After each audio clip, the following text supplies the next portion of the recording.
सर्वभूतेषु चन्द्रघण्टारूपेण संस्थिता। नमस्तस्यै नमस्तस्यै नमस्तस्यै नमो नमः। जय माता दी भक्तों, आप सभी को शारदीय नवरात्रि की हार्दिक शुभकामनाएं। आप सभी का स्वागत है मेरे YouTube चैनल आध्यात्मिक कथाओं में। आज हम आपको सुनाएंगे माँ चंद्रघंटा की कथा, जो नवदुर्गा स्वरूप में माता का तीसरा रूप है। नवरात्रि का तीसरा दिन इन्हीं माता को समर्पित है। तीसरी नवरात्रि में माता चंद्रघंटा को प्रसन्न करने के लिए व्रत किया जाता है। साथ ही आप सुनेंगे माँ चंद्रघंटा की पूजा विधि। आपसे प्रार्थना है कि यह कथा अंत तक अवश्य सुने, क्योंकि अधूरी कथा सुनने से पाप लगता है। और कथा शुरू होने से पहले हमारे चैनल को सब्सक्राइब करके एक बार कमेंट में जय माता दी अवश्य लिखें। माता चंद्रघंटा नवरात्रि के तीसरे दिन इस कथा को सुन रहे सभी भक्तों पर अपनी विशेष कृपा बनाएं। तो आइए शुरू करते हैं माता चंद्रघंटा की कथा। प्रेम से बोलिए जय माता दी। तीसरी शक्ति है देवी का यह रूप स्वरूप परम शांति कहा जाता है कि हमें निरंतर माँ चंद्रघंटा के पवित्र विग्रह को ध्यान में रखकर साधना करनी चाहिए। माँ चंद्रघंटा का ध्यान और पूजा हमारे इस लोक और परलोक दोनों के लिए कल्याणकारी और सद्गति देने वाला है। माँ चंद्रघंटा देवी के मस्तक पर घंटे के आकार का आधा चंद्र है, इसलिए इन माता का स्वरूप को चंद्रघंटा कहा गया है। इनके शरीर का रंग सोने के समान तेजमयी और चमकीला है। इन देवी के 10 हाथ हैं। माँ चंद्रघंटा खड़क और अन्य अस्त्र शस्त्रों से विभूषित है। सिंह पर सवार माँ चंद्रघंटा देवी की मुद्रा संग्राम के लिए सदा तैयार रहने की है। संग्राम क्षेत्र में माँ चंद्रघंटा घंटे सी भयानक ध्वनि से अत्याचारी दानव और दैत्य राक्षस कांपते रहते हैं।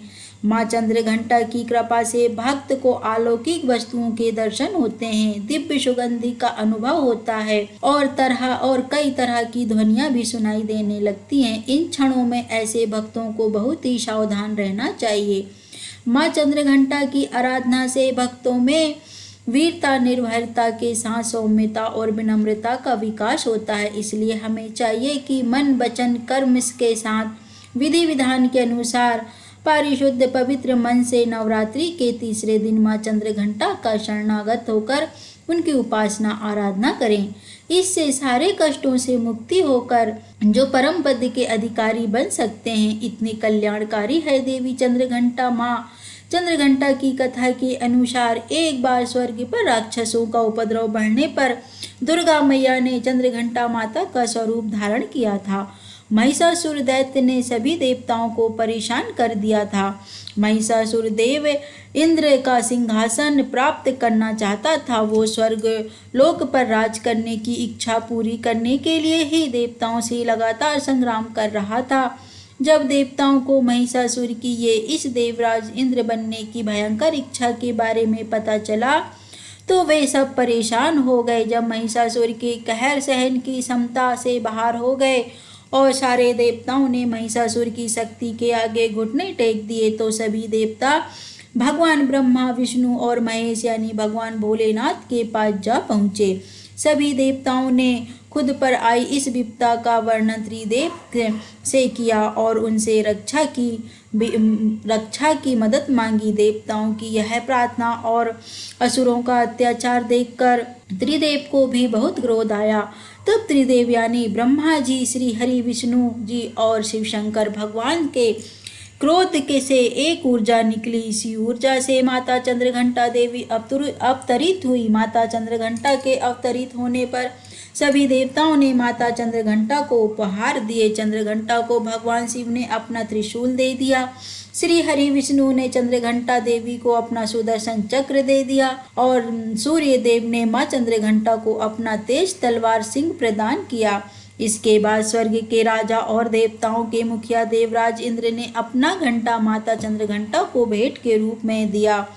इन सभी दिव्य शस्त्र और आयुध से सुशोभित माँ चंद्रघंटा ने महिषासुर को संग्राम के लिए ललकारा। अपने सामने माँ चंद्रघंटा का ऐसा विशाल रूप देखकर महिषासुर भय से कांप उठा। तब महिषासुर ने अपनी सेना को माँ चंद्रघंटा पर आक्रमण करने को कहा। तब देवी ने असुरों के समूह को क्षण भर में ही नष्ट कर दिया और अंत में महिषासुर का मर्दन करके देवी चंद्रघंटा ने स्वर्ग लोक और सभी देवताओं को रक्षा प्रदान की। इसके बाद देवी देवताओं को अभय दान देते हुए अंतर ध्यान हो गई। माँ चंद्रघंटा को खीर बहुत पसंद है, इसलिए माँ चंद्रघंटा को केसर या साबूदाने की खीर का भोग लगाना अत्यंत शुभ होता है। पंचामृत का मिश्रण इन सभी 5 गुणों का प्रतीक है। पंचामृत में दूध, दही, घी, शहद और गंगा जल का मिश्रण होता है और यह भी माँ चंद्रघंटा को अत्यंत प्रिय है।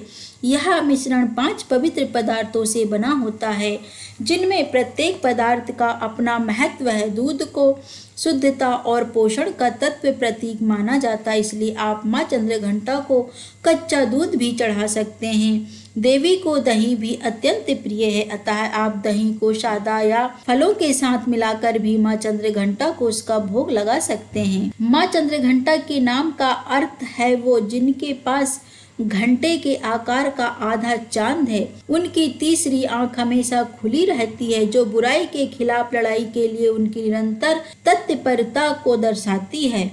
माँ चंद्रघंटा को चंद्रखड़ा, ब्रकवाहिनी और चंद्रिका के नाम से भी जाना जाता है कि चंद्रघंटा अपने कृपा, वीरता और साहस से लोगों को पुरस्कृत करती हैं। उनकी कृपा से भक्तों के सभी पाप, संकट, शारीरिक कष्ट, मानसिक कलेश और भूत प्रेत की बाधाएं भी समाप्त हो जाती है। शिव पुराण के अनुसार माँ चंद्रघंटा भगवान शिव की शक्ति है, जो चंद्रशेखर के रूप में है। माँ चंद्रघंटा से जुड़ी एक और कथा के अनुसार जब माता पार्वती ने भगवान शंकर से विवाह किया तो पूरे ब्रह्मांड में ताड़कासुर नाम का एक असुर भयंकर कहर ढा रहा था।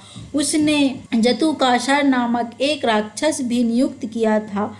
जतुकासर एक दुष्ट चमकदार राक्षस था। एक दिन जतुकासर और अनेक असुरों ने कैलाश और माँ पार्वती पर आक्रमण कर दिया। उस समय भगवान शिव गहन तपस्या कर रहे थे, वह अपनी तपस्या नहीं छोड़ सकते थे। जतुकासर ने अपनी चमगादड़ों की सेना के पंखों की सहायता से संपूर्ण आकाश को ढांक लिया। एक एक करके सभी क्रूर और दुष्ट चमगादड़ों ने शिवगणों पर आक्रमण कर दिया।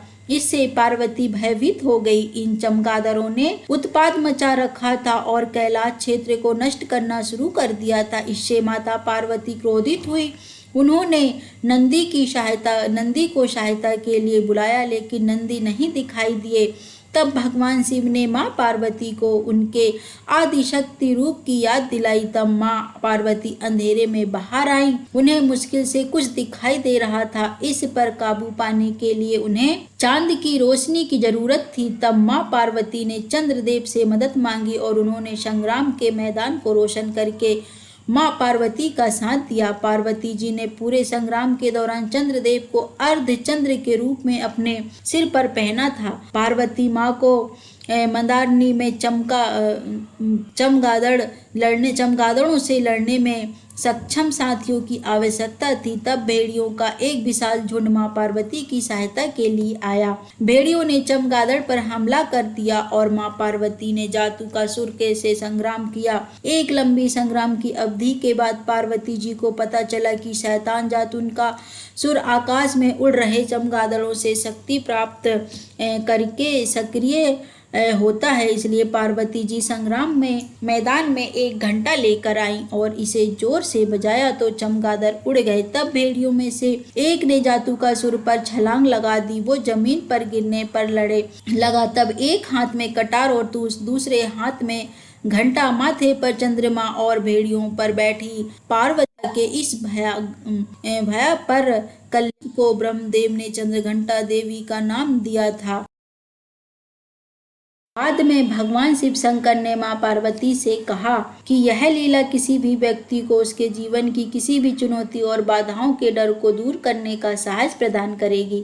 नवरात्रि के तीसरे दिन या देवी सर्वभूतेषु मां चंद्रघंटा रूपेण संस्थिता नमस्तस्यै नमस्तस्यै नमस्तस्यै नमो नमः।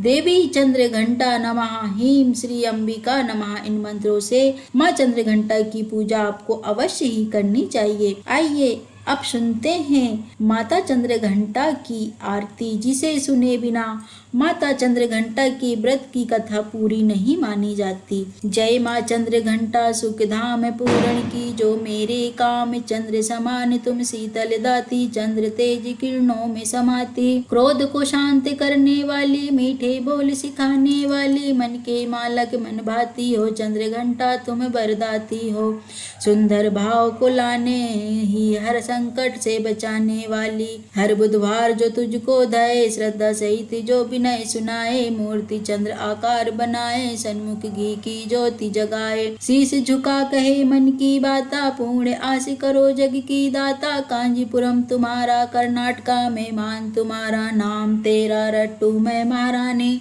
भक्त की रक्षा करो माँ भवानी। अगर आपको यह व्रत कथा पसंद आई तो नवरात्रि के दिन इसे शेयर अवश्य करें। ऐसे ही व्रत कथाएं रोज सुनने के लिए हमारे चैनल को सब्सक्राइब जरूर कीजिएगा। जय माता दी, जय माता दी।